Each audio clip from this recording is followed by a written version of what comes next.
And we are back, full-time family. Apologize for that. It wasn't like the normal lag issue. Actually, what happened there is, are we back? It says we got a green box, but I'm not sure. We might be live. If we are, yeah, I think we are. My neighbor, we got a house that's fucking ghetto rigged. So we got a neighbor that like shares. It's not a duplex because it's not even. We've got the bigger part of the house, but he's got like an attic in the house over there. Our landlord has it rigged all fucked up, so his water heater's fucking up, and so he's trying to flip breakers, and it flipped off our fucking electricity, so our internet went out for a second. Just another day in the life, man. It is what it is. You know how that goes. But with that being said, thank you to everybody who's still here at the stream. We're going to restart part 2. If you're just now catching this stream, the second stream, this is part 2 of Full-Time MMA Live. We just went for about an hour, so I'm going to name that part 1, name this part 2, because we still got some stuff to talk about. And I also saw my motherfucking dog, Now and Later, hit the super chat, and he said, oh, it was the appointment they gave Francis at Red Rock Sweets. Now, see, I don't even know what Red Rock Sweets is, to be honest. That sounds like some rich people shit, but I know I've been in one suite in my life, and I'll tell you that was some rich people shit for sure, dog. Like, I usually, growing up, like when my mom would be going state to state and shit, right, we would be in fucking motels, but we were in a suite one fucking time, and it blew my mind. I was like, what? I didn't even know they made these things, bro. There was like a fucking bedroom in a motel. Bro, I cannot wait. Like, if this channel turns into something, I would just love, like, the life on the road. I've always enjoyed motels. Like, motels to me have always been super tight. Like, they smell good. Fucking... It's a new environment. Like, I've always enjoyed motels and shit. And so, I don't know. Oh yeah, he was talking about the Red Rock Suites. But yeah, I don't exactly know what the Red Rock Suites are. But hey, man, that could have been it. You know what I'm saying? Like I said, getting them fresh-ass haircuts. Motherfucking got the suit. He's suited and booted now and all of the above. So, there's a lot of things that could have really played into Francis Ngannou's ego. But with that being said, still, Dana White could have, talked to Francis about that before kind of just going to the public. But, hey, I think he's got a little bit of an ego problem. But with that being said, we're going to move on from this topic.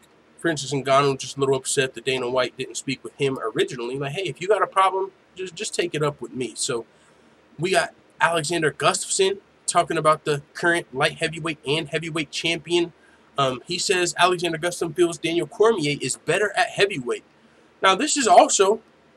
like, I've got some topics, family. Like, we're just going over the news right now. But at some point, like, when we actually, like, turn this into a show or something, like, with segments, like, okay, we're doing topics now. We're doing motherfucking quick hits here. We're doing questions here, debates here. Like, I want to, like, segment out the show. Kind of like First Take, or if you watch Complex, Everyday Struggle. Some of you guys might know what that show is. They got different topics. But, like, there's questions, like, we can have a debate on or a conversation on, like, is Daniel Cormier better at heavyweight? And so I've been writing some of those questions down that I've thought about lately, and, like, here's some of them, like, who's the natty GOAT? Who's the enhanced GOAT? Somebody asked me that recently in the comments. I thought it was a great question. Who's the enhanced GOAT? What if Brock Lesnar beats DC? That's the huge question. What if Nick Diaz versus Daniel Cormier? That's a fight we can talk about. So I've been kind of like taking some notes to try and make this thing better. Cyborg to Bellator, some of the featherweight fighters they already got. So yeah, man. But as far as Daniel Cormier being better at heavyweight, that's a really good conversation to have. I mean, I think it would be hard to say that he's better at heavyweight. And we'll see what Alexander Gustafsson had to say first. We'll see what Alexander Gustafsson had to say. But I would give you my opinion on it too. But this is what Alexander Gustafsson had to say. So he did great. I'm impressed. I was impressed by the way he finished Stipe and how he won the fight. I'm very impressed by the guy. He did great. I didn't really have a prediction for that fight because I know it's a very tough fight to predict. But I had the feeling that Cormier would win. DC is tough and he's such a good athlete. And he also continued to say, I think he's better at heavyweight than he is at light heavyweight. I think he's stronger, he can eat, and he doesn't have to stress about the weight. I think he'll do even better as a heavyweight. I had a feeling he'd win the fight, but just the way he finished the fight, it's probably the wrong thing to say, but he made it look easy. Definitely, for sure. I mean, a first-round knockout, I think that's fair to say. But yeah, you don't want to say Stipe Miocic was easy, but hey, Daniel Cormier made it look that way boom, boom, boom. And then even after the fight, you know, I found out he didn't hit abnormally hard. It allowed me to motherfucking set up the finish. Bada boom, bada bang. Now we got DC versus Brock Lesnar in the building. But as far as is Daniel Cormier better at heavyweight? He's never lost at heavyweight. Definitely a conversation we could have. But when he fought a majority of his, and I don't know, you might have to give it to him the best at heavyweight, man, because he just knocked out the heavyweight champion. I was going to say the majority of his heavyweight fights fought before the UFC. So you would say at heavyweight he wasn't fighting the best of the best all the way. Just because it wasn't in the UFC, he still fought some great guys. He still fought Frank Mir. He still fought Roy Nelson. He beat some good guys. I'm just saying, he wasn't in the UFC, so you might think he was fighting at light heavyweight in the UFC. Now, he was fighting killers at light heavyweight. He beat Gustafsson. He beat Rumble twice. He did lose to John Jones, but these are the best fighters in the UFC. So that's one case for him being better at light heavyweight. But then if you could take his loss to John Jones away from him there. You could say, well, yeah, he fought in the UFC longer at light heavyweight, but he also lost at light heavyweight. But then if you were on the side of or of him being better at heavyweight, then you would say, okay, he's undefeated at heavyweight. And so, you know, that's definitely a good conversation. And honestly, that's why we're going to get a co-host, because I don't want to play both sides, man. You know what I'm saying? I feel like that's fucking whack. But yeah, I'm actually going to make like a separate video, like calling for a co-host. It's got to be the right fit. I've already had a couple people reach out to me and like asked to be the co-host, but it was just on some like, yo, can I put my face there and just say some shit? Like they weren't bringing anything to the table. It was kind of weird. Like, you know what I'm saying? They didn't have great. Yeah, so I actually am going to be looking for a co-host soon, but it's going to have to be somebody that can bring something to the table, you know, whether it's a great perspective on the sport or whatever it may be, you know, but that's something for the future. But this is a thing I would like to have a debate on. You know what I'm saying? Like, I feel like I could do that. I want to be on like some sort of thing like that. I could just talk about the, you know, who's better and just mine, but I feel like that's kind of boring or something. Maybe you guys tell me if I'm wrong, but I feel like this would be a better topic. Like if I was on the side of DC at heavyweight and someone else was on the side of DC at light heavyweight, I feel like this could be a great debate. And a one-person debate is kind of whack. It's like, okay, I see this side, but I see this side, but I see this side. And it's like, I'm just one fucking person being the mediator between, you know what I'm saying? But it is what it is. What do you guys think? I'll ask you guys this. What do you think? Where's Daniel Cormier better? I hear the arguments for both sides. DC at heavyweight, undefeated. And to put the cherry on top, he knocked out Stipe. That's the cherry on top. I would say DC was better at light heavyweight just because what he did in the UFC, and it's more of what have you done for me lately. But the fact that he was able to knock out the heavyweight champion that broke the record in the first round, now you have to ask yourself, is DC better at heavyweight? I remember my brother, who was a casual fan, but of course he was watching UFC 226. He watching the replays going into the fight. Originally, he thought it was going to go to Stipe. He's always a guy that's been on Team John Jones. My brother is not a big Daniel Cormier fan. He's a guy that feels like, I'm sorry, I don't give a fuck if John Jones cheated or not. The fact that he predicted he was going to kick you in the head, and he kicked you in the head, John Jones, DC will never be better than. Now, that's my brother. He's a casual fan. But he's on Team John Jones. He's definitely not biased for DC at all. So going into UFC 226, he was picking Miocic. But the casual fan, my brother, after he watched the highlights, when he seen fucking like Daniel Cormier picking who was it, Gustafsson up like over his shoulder. You guys remember that takedown where he like picked him up and like had him in the air and like dumped him over? When my brother seen him picking Gustafsson up like that, and then the way he was slamming some of the heavyweights back in Strikeforce, he said, "Oh, whoa, whoa." He said, "Look, before this fight starts, I'm not placing any bets or anything crazy, but I'll tell you this. I'm not picking either one of these guys to win." These are exactly his words. He said, "I'm just going to enjoy this fight as a fan. I can't pick either one of these dudes to win." He wasn't giving the win to DC, but at the same time, after watching DC's highlights at heavyweight, he wasn't giving the fight to Stipe anymore. He came in on Stipe's side, and when he came into the fight, he said, "Yo, I just got to watch this. I can't even make a prediction for that fight." That's when you know a fight is fucking great. When you got a guy saying, "I don't even know who to pick. Like, this is just may the best man win." That's the best shit ever, because it's like, what's going to happen? And that's what happened with DC and Gustafsson for my brother. Now, me, I still gave the edge to Stipe. Feel like a jackass, because I was one of the ones that was saying DC was GOAT going into it. But that's another topic for another day. John Taylor says better as Michelin man now, and later says DC is really a heavyweight that cuts to 205. Now and later says, yeah, DC looks so much better at heavyweight, more relaxed, more power. His coach even said it. I feel that, and it's got to be a lot better too. You don't have to. I mean, especially considering he made that one time DC hit 206.2. You know what I'm saying? The one time he almost missed weight with the towel. That you could imagine if you're cutting it that close, you're probably a little drained. So you probably feel a lot better at heavyweight. But at the same time, what if? Oh shit! Full-time family now and later. Forward always. Bob Cratchit, Stamina MC, John Taylor. What if? What if Brock Lesnar beats the GOAT? Is Brock Lesnar then the GOAT? If you beat the GOAT, are you then the GOAT? I don't think it plays out like that. Holy smokes, though. Let's move to the next topic because we got more topics. I still want to play the Despacito. I still want to do the boom, bada boom, bada boom. We're going to fast forward. Mark Hunt, lawyers considering amending the lawsuit against the UFC in wake of Brock Lesnar's return. I'm surprised we ain't heard about this already. Honestly, what the hell's going on with Mark Hunt's lawsuit? Maybe they got to keep it under wraps, but I don't know what they're talking about amending the lawsuit. I'm not surprised, though. That's funny. Brock Lesnar, I wonder how long. Damn, bro. These lawsuits go on forever. And this is why motherfuckers can't sue the UFC. There's no way there's no way Mark Hunt's paying for all of this. He's literally got to be getting all of this done like pro bono. There's a lawyer out there that just loves Mark Hunt, and they're like, you know what, the UFC is wrong. I'm going to get you some money, buddy. There's no way Mark Hunt, in my mind, as a fighter, you're already having to fucking pay for your camps and bada boom, bada boom. If you're talking about professional athletes, fighters already get paid the less out of like all of them. And yeah, the sport's newer, but it's one of the fastest growing sports. So we need to see some of the motherfucking fastest growing salaries. And that's another topic for another day. I literally just thought about that. This is the fastest growing in the sport. We need to see some of the motherfucking fastest growing salaries, dog. You know what I'm saying? Those need to be equivalent. Or somebody's just making a lot of money. But hey, it is what it is. That's not my business. I am sure if it was my actual business, the UFC, I probably wouldn't be wanting people asking all them questions either. You know what I'm saying? I'm trying to keep some of that money, maybe get a fourth mansion in Vegas. You know the fuck I'm talking about?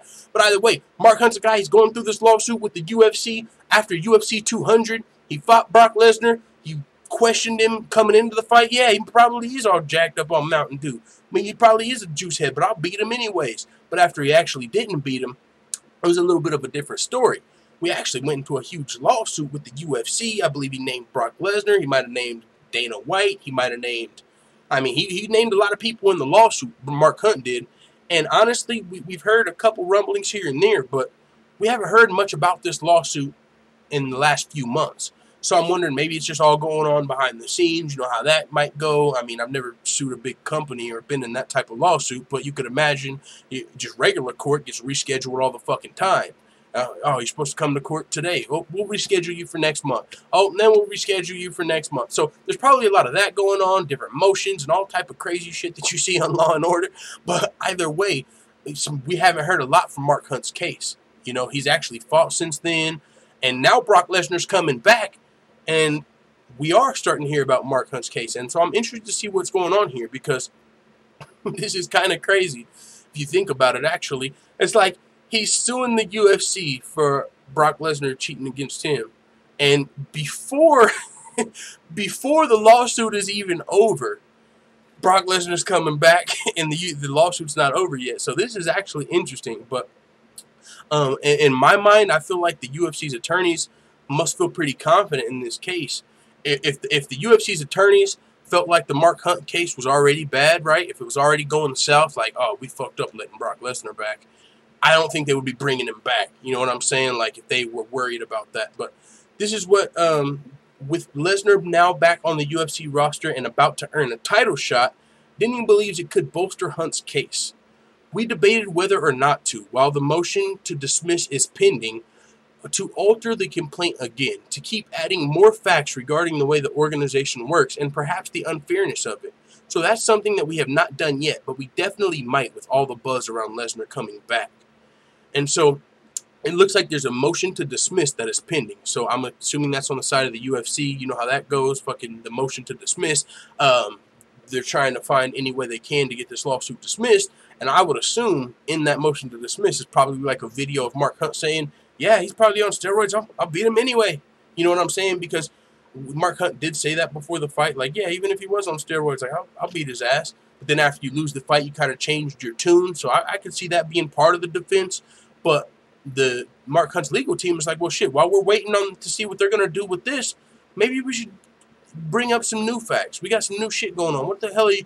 Now Brock Lesnar's getting a title shot? This is like a slap in the face for Mark Hunt. Or for his lawyer, this is really like a slap in the face.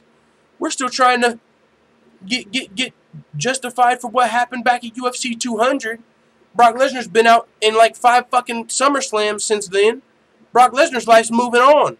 He's doing his thug thizzle. He's still making millions of dollars. He's coming back to the UFC. And on top of all of this shit, you're giving him a title shot? That is like a slap in the face, you know what I'm saying? I see where they're coming from and why they might want to add to that, and I ain't even mad, but I'll keep you guys updated.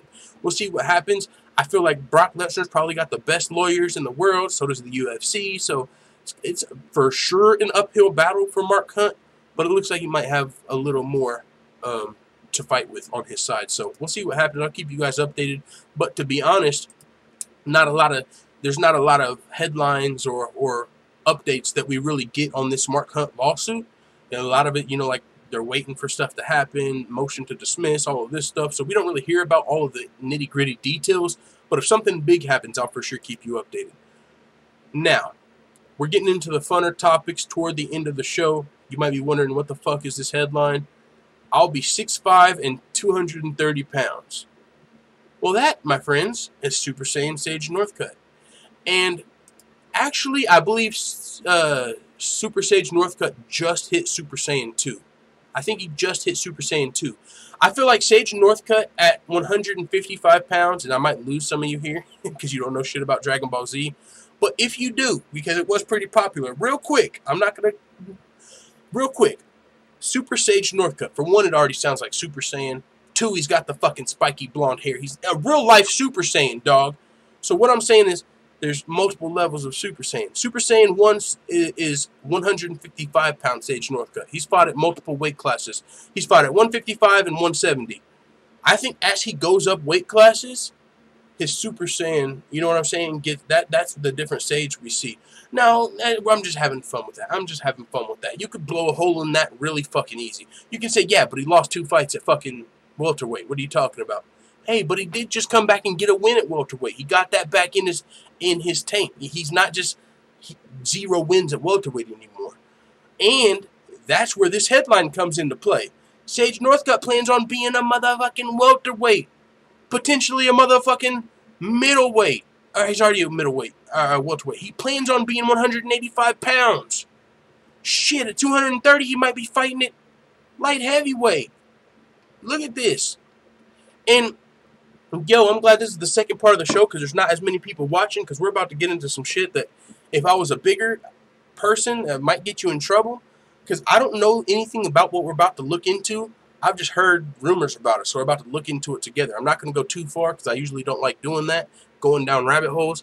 But either way, I've heard, allegedly, rumorville, that Sage Northcutt's father had some tie to some fucking steroids. I don't know anything about it at all. I just heard that his dad was like big in the steroid game, maybe a dealer. I don't know, and that's why I'm not putting it out there. That's why I'm saying maybe, allegedly, all of that shit. But what I'm saying is, Sage Northcutt is like this fucking perfect like kid, but at the same time, he's put on a lot of muscle. Now, nobody's gonna, in my mind, I'm not questioning Sage Northcutt for steroids. I'm not doing that.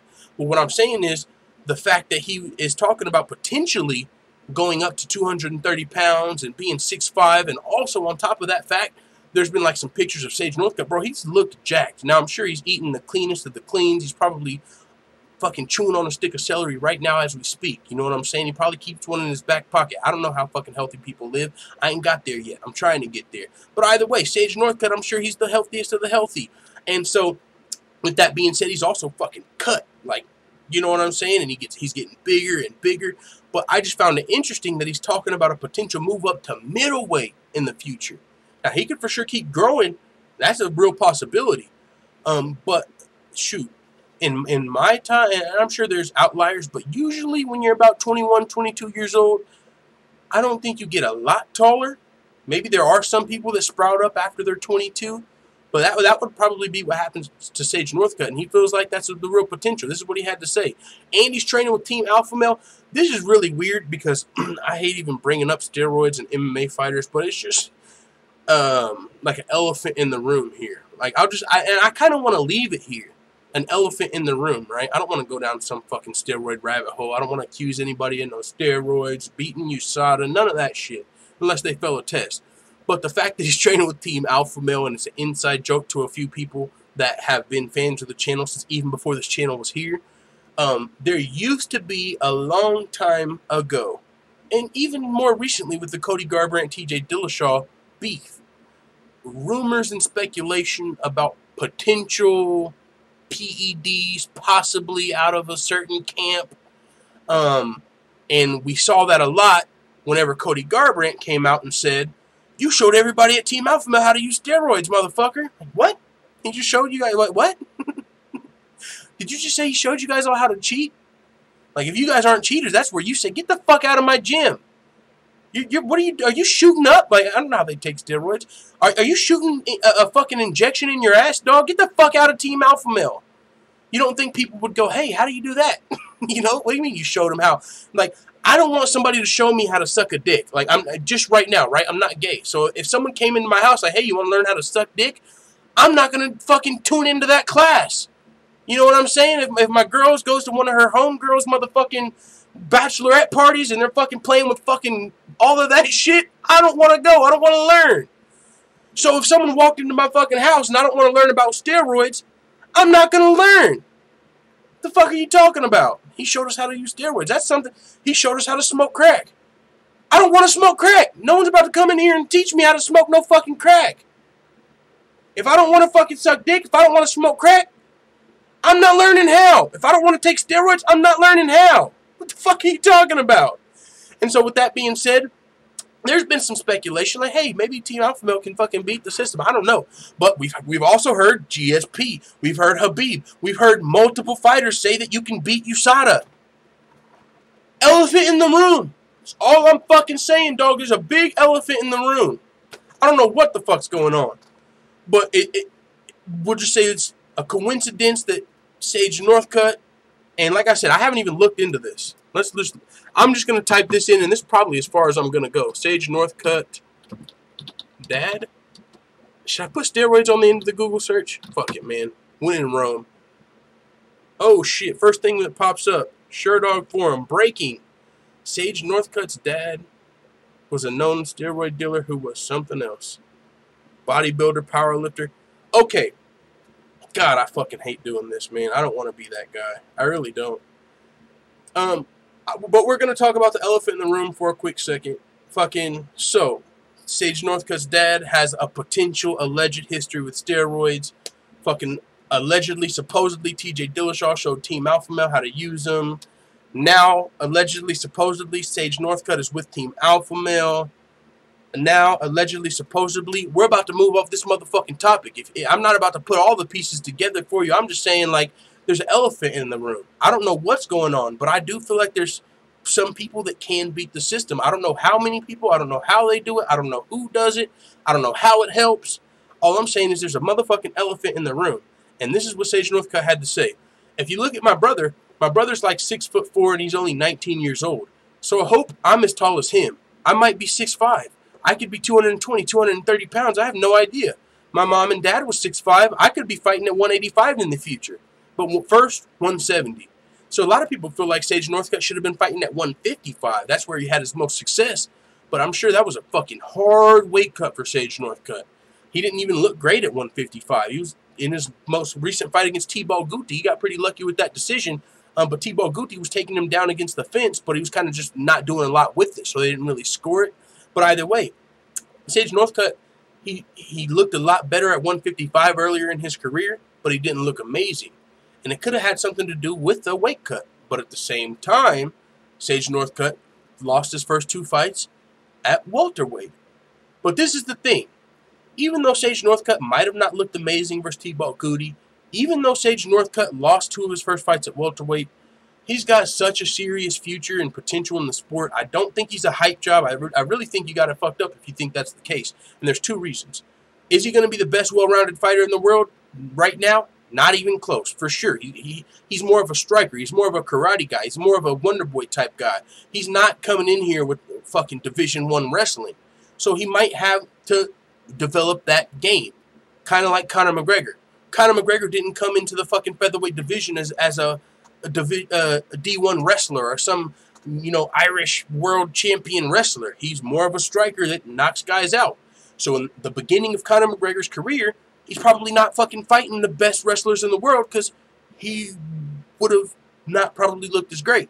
So instead of fighting Frankie Edgar, like Joey Diaz pointed out, we got fucking Dennis Silva. You know what I'm saying? But eventually, he's building up time, he's getting better, and even in between the fights with Dennis Silva and whoever was before that, I guarantee you he's working on his wrestling. So eventually, when it's time to fight fucking Chad Mendes, Conor McGregor can defend a couple takedowns and knock your shit out before you really put him on his back, like a lot of people felt like you could do. Same with Eddie Alvarez. A lot of people felt like, okay, Chad Mendes wasn't able to get him down, Eddie's going to do it. Eddie goes into that game and just forgets everything that's his game plan, I believe he said. I couldn't hear my coaches. The crowd was too loud. I blanked out. The moment was too big. So we didn't get to see it there either. And so it's like, now in the meantime, in between time, Conor McGregor's wrestling is up there. He's got good takedown defense. He still shook off a couple takedowns, if I'm not mistaken, 1 or 2 in the first round of that Eddie Alvarez fight. For sure shook off 1 or 2 of Mendez's or got back to his feet. So Sage Northcutt might need some time, but he has time on his side. He's only like 22. So in the next fucking 4 years, do you realize in 4 years, 4 more years of training with the best fighters in the world, which Sage Northcutt does? He trains with Team Alpha Male. He trains with Tyron Woodley. Money's not an issue for Sage Northcutt. He's going to be able to trade with whoever the fuck he needs to train, wherever he needs to train, all around the world, all around the UFC. Sage Northcutt's going to go wherever he needs to go to become the best fighter he can be. And in just 4 years, he'll only be 26. Do you guys realize how fucking bright the future is for this guy? You're so crazy. In just 4 years, he's already has 5-7 fights in the UFC. He'll be 4 more years that much more experienced. 4 more years of fights, 2 or 3 fights per year, and he's only gonna be 26. And then he's got from fucking 27 to fucking 33 to potentially be in his prime just kicking ass. So Sage Northcutt's got real fucking potential. He's not a hype job. He's not just coming in here to look pretty and never win a fight. Sage Northcutt is going to be a badass in the future. Right now, he's early in his game. I understand it. He's probably not going to be the most well-rounded fighter. Sage Northcutt likely will never be the greatest fighter of all time, but he's got a serious future to become a big star and win some big fights. I'm definitely, there's no way you can count Sage Northcutt all the way out. So, Clayton Funky said Sage looked terrible. Otto looked worse. Some Sukumthoth IQ. Clayton Funky said Sage just wrestled the whole fight, did 0 karate. And see, he's improving his ground game. If you watch this fight with Zakato, you know for sure Sage Northcutt's improving his ground game. He was on his back for a lot of that first round, but he was making some of the right adjustments. Whether it's putting his feet on the hips or fighting the hands, whatever he's doing down there, he's looking better than originally. And that's what you want to see. You don't want to see Sage Northcutt in between fights not getting better. But even if he does lose a position, even if Zach Otto's on top of him for a little while, we're getting to see Sage Northcutt figuring that shit out. You want to have experience. If you're a fighter that, you're in the classroom all day learning about how to get off your back, but you're never actually on your back, it's going to be a lot harder to work on than legit fight experience. Going in there with a legit welterweight Zakato, being on your back and being able to fight through that situation, that's going to make you so much better, man. Sage Northcutt having that experience of fighting Zakato. Did he look amazing? Did he dominate Zakato? No, but he did look better in his grappling. And that's all you can ask for from a young fighter. Bob Cratcher says, as much people dumb on Team Alpha Male, it will be good for his wrestling in guillotine. As much people dump on Team Alpha Male. For sure, bro. People hate on Team Alpha Male for whatever reason, but they got some of the best smaller fighters in the world. Like, they're not known for their fucking welterweights and up, but they're known for their flyweights, bantamweights, featherweights. All them young little dudes are fucking shit up out of Team Alpha Male. On top of that, the wrestling, their grappling is up there. I mean, for the smaller divisions, Team Alpha Male is like a fucking headquarters. I mean, they got some great fighters. They got a great team, bro. And then on top of that, they got great wrestling to help your grappling as well. 100%, there's no question in my mind, Sage Northcutt training with Team Alpha Male is why he's got that much better off of his back. That's why he looked better in his grappling, because he's training with fucking Team Alpha Male. No questions about it for me. Now, actually, Sage Northcutt might be Team Alpha Male's like one of their only welterweights. They're not really known for their heavier fighters. They're a lot more known for their smaller guys. But Sage Northcutt, former lightweight, moving up to welterweight, he might be one of the biggest guys at Team Alpha Male. I mean, maybe they do got a couple guys. I'm sure there's some coaches and some other heavier guys. But yeah, Sage is one of the biggest fighters over there. Clayton Funky says, I love Otto. I was screaming, what the fuck are you doing? He said, Jimmy Smith was confused too. Reggie the Tree said, full time, my brother, great stream. As always, I appreciate it. Now and later with the motherfucking $2 super chat. Hey, y'all, I'm going to make like a super chat notification sound, and it's going to be to fuck with a lot of the other people that have tried to fuck with me. Oh, you guys are going to love it. Like, I just have to come up with a good melody for it. It's going to be funny. For some people that are going to get the inside joke, but it's going to be funny. But yeah, whenever it says super chat, bro, like I'm going to make it like say super chat, but with the long U. Now, some of you know where that's coming from, but I'm going to make it sound completely different. Like it's going to be like super chat. Something like that, like super chat. But something that people like want to say, but if you type it out, like people are going to read it in that voice. Like super chat. Like whenever someone types super chat in the chat, you would read it how you would hear it. But also it's kind of some, I don't want to call it warfare, YouTube warfare against one of these other channels that be hating. So it is what it is. Trey Young says, I bet Paige made Alpha Male a great atmosphere. She will be missed. Man, I bet you she would have made it a worse atmosphere now. You know what I'm saying? Like, Paige, I mean, already being in Team Alpha Male, you're in there with a bunch of fucking alpha males and fucking fighters. You already imagine that there's a lot of testosterone when there's female fighters in the gym. It already makes it that much. But now Paige Van Zandt, I think she's moved out, but now she's got her enhancements. I'll say that. I mean, Sage Northcutt. I confuse Sage and Paige. I'm sure a lot of people do that. But Paige Van Zandt, since she's got her enhancements, she's been motherfucking a marketing machine, dog. She is all over the motherfucking Instagram. Hey, check out these titties. No, she doesn't write that on the motherfucking caption, but it's glaring. Like, ever since Paige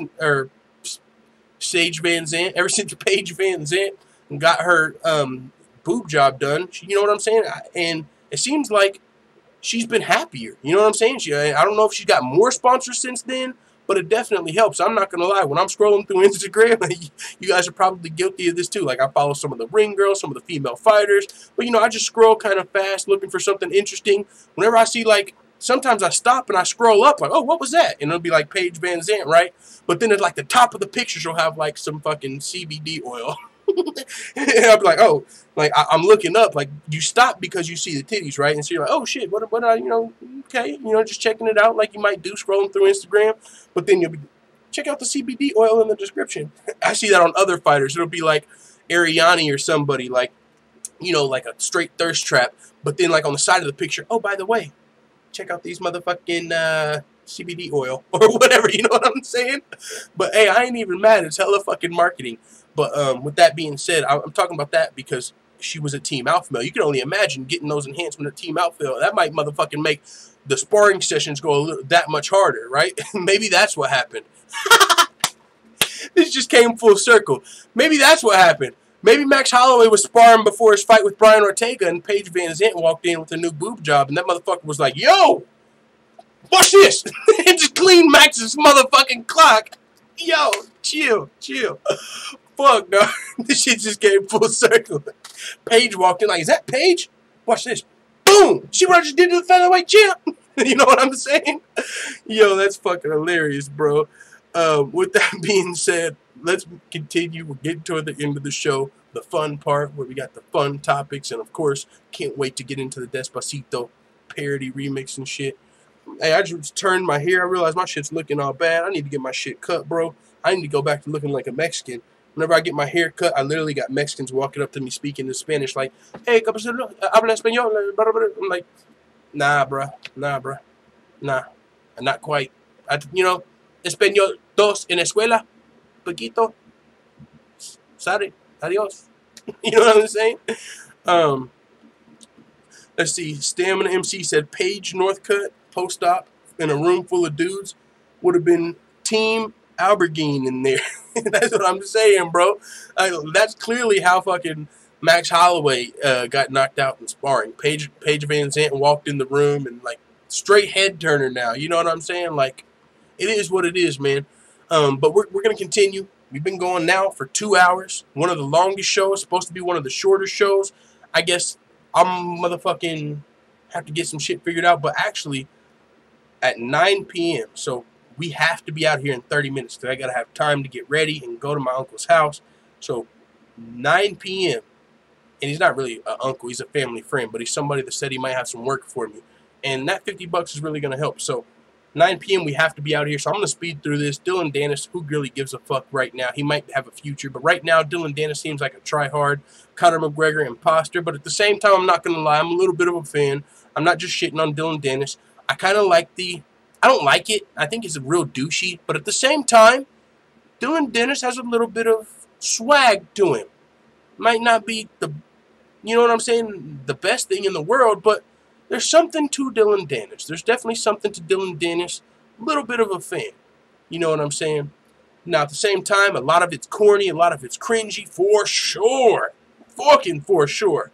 90% of Dylan Dennis for me right now is cringe. Almost get embarrassed for him. But I understand what he's doing, and he's not embarrassed by it, so I ain't mad. Motherfucker post a motherfucking shirt or post a picture in like a flowered up blouse talking about fuck Tony Ferguson or something. I'm just saying, like, he's very entertaining. Whether it's his style, whether it's his tweets, whether it's even his fighting is something to watch out. I mean, just because he's got the jiu-jitsu skills. So I definitely got my eye on Dylan Dennis. And so do a lot of other fighters because they're responding. I believe Dylan Dennis and fucking Tony Ferguson had some words for Dylan Dennis. But with that being said, Dylan Dennis took to Twitter and said, can you guys...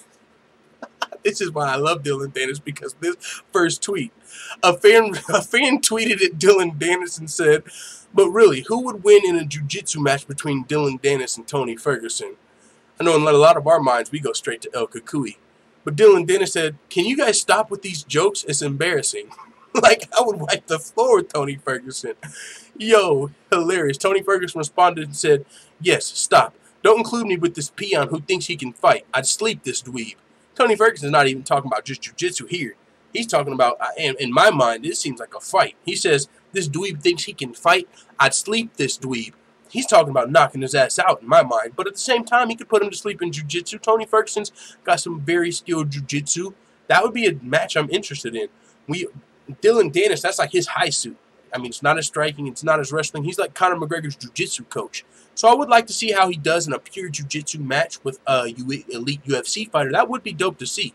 Tony Ferguson's not impressed, though. Dylan Dennis responded and said, you can't even beat a wire. Relax, El Kakui. Yo, he called him El Kakui. I almost thought he called him El Kukui. Oh, Kakui is so much better. It already has Kakui. You should have put Kakui. Oh, that so much would have been better in my mind, bro. Come on, El Kakui. Like, you know, it's already got the K. It is what it is, though. He called him El Kakui. Still a funny little line. You can't even beat a wire. Relax, El Kakui. A little bit of cringy trash talk by Dylan Dennis. But he's not the only one. He's not the only one. Not the only guy. John Jones had to respond as well. And really, John Jones actually got responded to. John Jones wasn't talking about no motherfucking Dylan Dennis. Wasn't even on his mind. This is what John Jones had to say. I'd be so down to fight Flow Grappling. Who's trying to get tapped out?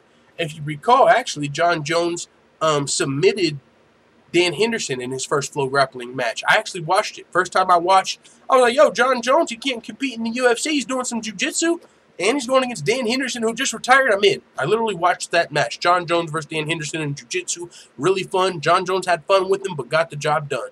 But after John Jones showed his interest in a potential another grappling match, Dylan Dennis said, I could submit you and Brock Lesnar in the same night in a tweet. But he deleted that tweet. I could submit you and Brock Lesnar in the same night. What in the fuck? Dylan Dennis clearly confident. Clearly, you know what I'm saying, in his jiu-jitsu. I don't know how that works. Maybe he fucking could in a pure jiu-jitsu match. Maybe not John Jones. It would even be hard to. I would imagine it being hard to submit a guy like Brock Lesnar. You would have to use a different type of submission, right? You'd have to like choke him out on the neck. You ain't really gonna be able to armbar a Brock Lesnar if you're a smaller guy. I could really kind of just see him like curling you or something, just folding you with one arm or something. But either way, Dillon Danis is confident in his abilities. He said, I could submit you and Brock Lesnar in the same night. John Jones fired back, and he fired back with that venom that we know is somewhere down in John Jones. We don't always see it on the surface, but John Jones, sometimes he's got some of these tweets where you can tell he's just fed up with the shit, and he's ready to let that inner demon out. And I'm talking about like whenever he posted the meme with Colby Covington, right? If John Jones was just being all holier than thou, all of that type shit, he probably wouldn't have fed in. But eventually, that little motherfucking demon, that devil on John Jones' shoulder, got the best of him and was like, you know what, fuck Colby Covington. He posted that meme like, hey, are my dishes done? Or are my dishes done yet, pussy, or something, right? John Jones will snap on a motherfucker every now and then. Even DC. What did he do? Did he bring his wife into it or something? He said, oh yeah, he said, I'm sure you still dream about me at night, and I'm sure your wife knows as well. That wasn't as bad, but still, you see, John Jones is ready to fire back. And he went in on Dillon Danis. He said, dude, you want to just suck my dick already and get it over with? Yo. And I'm not going to lie. Some of you guys who have been watching, maybe, and a lot of you probably didn't see the video. But after Dillon Danis' Bellator debut, anybody know what happened? I would be surprised if any of you guys remember what happened in my video, like what I saw out of that video. Any of you guys remember what went off? Ding, ding, ding, ding, ding, ding, ding, ding, ding. Anybody? We'll see if somebody pulls it up. We got Trae Young. I bet full-time rocks them pads like Ronda Rousey. We got Phoenix Soldier said Brock is a big-ass bum. Webb's PK vid says ankle pick could work. Bro, I don't rock no pads, Trae Young, by the way. I don't even know what you're talking about when you say rock the pads. Are you talking about, like, me hitting somebody's pads or holding the pads, bro? I ain't never even did no cardio kickboxing shit yet, bro. You know what I'm saying? I did some real-life shit, but I ain't never, like, what's organized. I haven't ever did no organized martial arts. That's for rich people. You know what I'm saying? And I know that's clearly not just for rich people, but when I was growing up as a kid, that's how I looked at all of that shit. We can't play football. We ain't doing no martial arts. We can't do none of that shit because we ain't got money. That's rich people shit. You know, so I didn't really get to get in a lot of organized shit as a kid, so I probably ain't rocking, or Ronda Rousey's probably rocking the pads better than me. Nigga, she's probably moving her head by now. But either way, Christian Endozola is in the building. He said, we can get it in. That's what I'm talking about. That's my motherfucking dog, Christian A. I was telling y'all about earlier. What is up, good sir? But, so you guys might not remember, but I'll say this. Let's see, me too, who had time playing the piano. Who had time to play the piano? That's what I'm talking about, nigga. If you played the motherfucking piano, fuck you. And I'm just kidding. I'm just kidding. But what I'm saying is, bro, you know how crazy it was to me when I would fucking meet someone and we would go to their house and whenever I was growing up, like whenever I was like 19 years old, right? Y'all, I don't know, some of you might remember that Yu-Gi-Oh shit was hella big, motherfucking all of that shit. So I go like to the card shop. One of my homies would have the motherfucking, you know, invite us over or something, stay the night, however that shit worked. We'll come to your house to fucking play tonight. Yeah, you know, don't want to go to my house. But you know how that goes. So whenever a motherfucker would pull out he had a piano first. He's like, okay, what is that? I didn't even know it was a fucking piano. It looks like a decoration. What the fuck is that? I ain't never seen one of those except for a music class. But either way, motherfucker sat down on it. We must have been playing poker at his house one day. That's when it was he started playing that joint. And you can play the piano? What the fuck? You know what I'm saying? I remember when I was little, bro, I used to want to, like, there were strings. You could play an instrument. But, like, being the brokest kid, you didn't get first choice. So it was like, what do you want to play? Like, the violin, the cello, the bass. I was like, oh, I want to play the violin. Everybody's heard of the violin. Actually, all we've got left are violas. I was like, what the fuck is a viola? I guess it's like the cheaper version of a violin, but we was on that motherfucking viola, hitting that hot cross buns. Old times, old times. Let's see. Leon Dubson said Poetic Gangsta in the building. Hold on. Where's the mini? He said I caught that mini ether too. Where's Poetic Gangsta? Where's the mini ether? I want to see this. No, I don't see it. I'm probably too high up. But either way, it is what it is. Clayton folks, I mean, what woman bantamweight has head movement? Exactly, man. They're doing that fucking time, Matt. Leon Dubson said full-time smashed it with that. Hey, man. But no, this is what I said in my video about Dillon Danis. No disrespect. Like I said, I'm not homophobic. You say anything about fucking gay, people say you're homophobic. I'm not. Like, last time I did this, it threw some people off. But I said, I'm gay and I love the cock. Now, oh my god, I think my internet just went off again because these pussies flipped the fucking router. You guys might not be seeing me in a second. I'm not gay, though. I'm not fucking gay if my internet cuts off. Yo, my internet's about to cut off right after I said that. Watch, we're going to be off in about a second because when my lights flicker, I know my fucking stupid-ass neighbor is trying to get his water heater back on, and so it's going to flick the fucking reset the power. My router's about to shut off any moment, and we're going to have to reconnect, and we're at the end of the show, so we'll see what happens in about 4 minutes if we're still here. We probably won't be, but either way, I was going to say, I made that point to say that I'm gay, just to show you I'm not homophobic, right? Like, a lot of people, if you're homophobic, you're just so scared of gay people, right? Like, that's not what I am. And that's another topic for another day. Like, yeah, we might need to start a different MMA channel for that topic. Because it's like, what the fuck is this phobic word? Like, a phobia is something you have, like, PTSD. If I'm arachnophobic, if I see a spider, I'm like, oh, fuck, that's a spider. Someone please, kill him, it's a spider. You know, or if I'm a fucking claustrophobic, if I'm in a closed area, I'm like, I'm ventilating, I'm freaking out because I'm so scared. I've never met anybody that did that with a gay person to be homophobic. Like, oh my god, it's a fucking gay guy. Oh my god. I've never saw that. So why the fuck is it homophobic, right? Like, and if it is homophobic, shouldn't it be like raceophobic? Like, shouldn't that be a thing? Because to me, it's kind of like the same thing when you're talking about people that are racist or people that are homophobic. I think the word phobic is a little over. You know what I'm saying? But hey, that's another topic for another day. But with that being said, speaking of homophobia, that's what went off during my Bellator video, my Dylan Dennis video I was asking you about. My gaydar. I was watching this post-fight speech, and in my gaydar, I just heard it. Like, I had to fucking take it out of the room. It was so loud. Like, ding, ding, ding, ding, ding, ding, ding, ding, ding, ding. I'm like, what the fuck is that going off? Where's my phone? And it was my gaydar. And I was watching one of Dylan Dennis's backstage interviews. I forget the girl he was talking to. Might have been Laura Senko. Looked like, you know, a very pretty woman. She was doing her thug thizzle, her reporting job. Hey, Dylan Dennis, how do you feel about the win? You know, it's just all the emotions. I was like, I got nothing against it. That's just my honest opinion. I just felt like that. And so for John Jones to be coming out and saying, dude, you just want to suck my dick already and get it over with, be careful what you wish for. That's all I'm saying, John. Be careful what you wish for. I'm sorry. Yo, Futa, I be cracking myself the fuck up, bro. All right, man. We're at the end of the show. The motherfucking Despacito parody. This is time, the end of the show, where we say, who did it better? Kelvin Gastelum and his writers, or full-time MMA? I'm going to give you my honest, unbiased opinion going into this. I feel like I had the better lyrics, better creativity. They might have had the better video. We'll let you guys be the judge. We're going to play theirs first, and we'll save the best for last. But here's the Kelvin Gastelum Despacito parody. I'm not going to lie. As somebody that's wrote lyrics, as a creative, I really feel like this could have been done way better.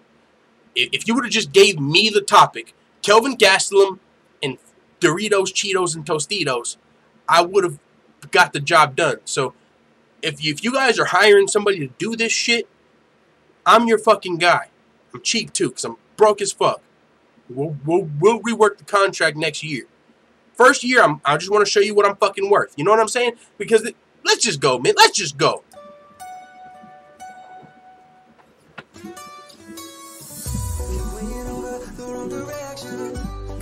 170 was so stressing, yeah. And people pointed my midsection, yeah. So what? I love carbs, but now I'm at a middleweight, and I beat Bisping and Jacare, and it makes me wanna stay up here and be roly-poly. I love Cheetos, as well as eating my burritos. I don't like that part. Followed by some Doritos, not to mention my Tostitos. I love Cheetos. No, don't cut off right there, you POS. Is my internet off, or what's going on? What's going on, family? Maybe not. Maybe it's just a shitty website. But either way, you get the point. They just repeat it. I love Cheetos. All right, now we're going to play the other one. Now we're going to play Mine.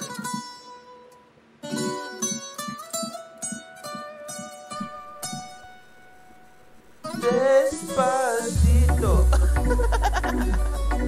Ey, ¿qué pasó, amigos? Cierren la boca, puto. Españolitos en la escuela. You know they call me Mr. Moreno. My submissions are hot like the jalapenos. Ask the Mexican peso, tell you that they know. Sergio Perez is faker than homemade pesos. This fool better put respect on my jiu-jitsu. If I catch you slipping, I am gonna submit you. Heard you got a car bomb, put it in your Hummer. Oh wait, shit, never mind, that's your brother. Hey fool, You got me fucked up. ese. Big Sergio, puto. They call me the Phenom, puto. Hey, you call me fake, and now it's time to beat your culo. Brandon Moreno is a pinche puto. Oh shit, I just seen the chat not on screen. Hey, fuck Brandon and fuck his jiu-jitsu. He ain't about to choke me out, I'm about to choke this dude. He thinks he can submit me up in Mexico City. I'ma do him like police did and leave this boy shitty, then I'm gone. Let's motherfucking go. Let's motherfucking go. Whose was fucking better? That's all I'm asking. Now let me get the full-time pop-out chat back on the motherfucking screen, because for some reason it stopped when my internet went off, if you know what I mean. Hold on. We got to see what the full-time family's talking about. I almost can't believe I wrote that. Actually, I can, because I'm so fucking talented. But either way, man, I'm going to act like I can't. I've did it before, though. Yo, full-time family. They said, let's read the chat. Full-time with the W, says that weird guy. What's that motherfucking song? Christ almighty. Fire in the chat. Full-time all the way. Bars. Straight away feeling it. That's all I'm saying. Whose was better? Oh, I like the motherfucking Cheetos and then the Cheetos.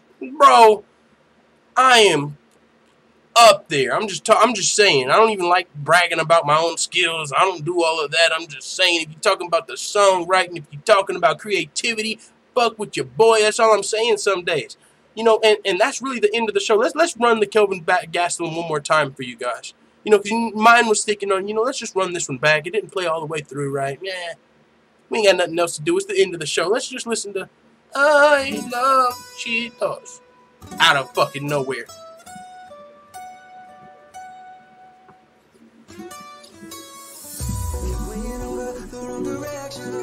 Cause 170 was so stressing, yeah. And people pointed my midsection, yeah. So what? I love carbs, but now I'm at a middleweight.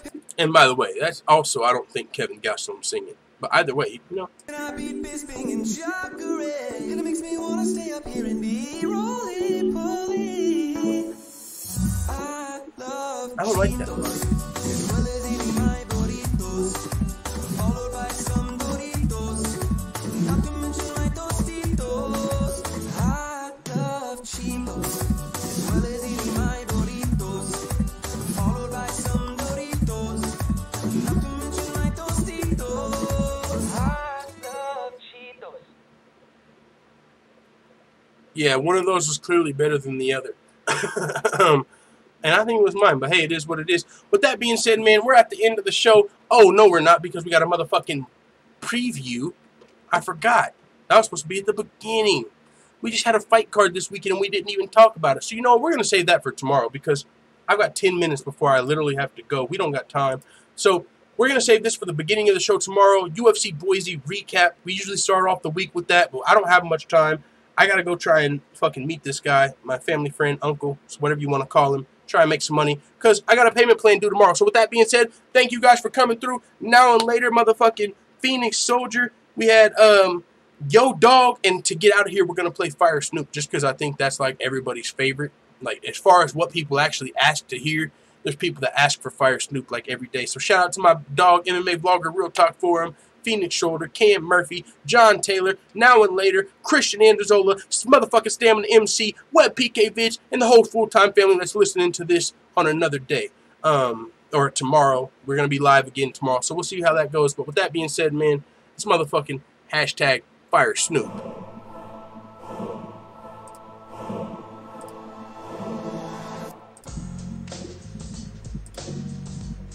Yeah. Fuck your time, man. You know you fucked up, right? Full time in the house. Let's get it.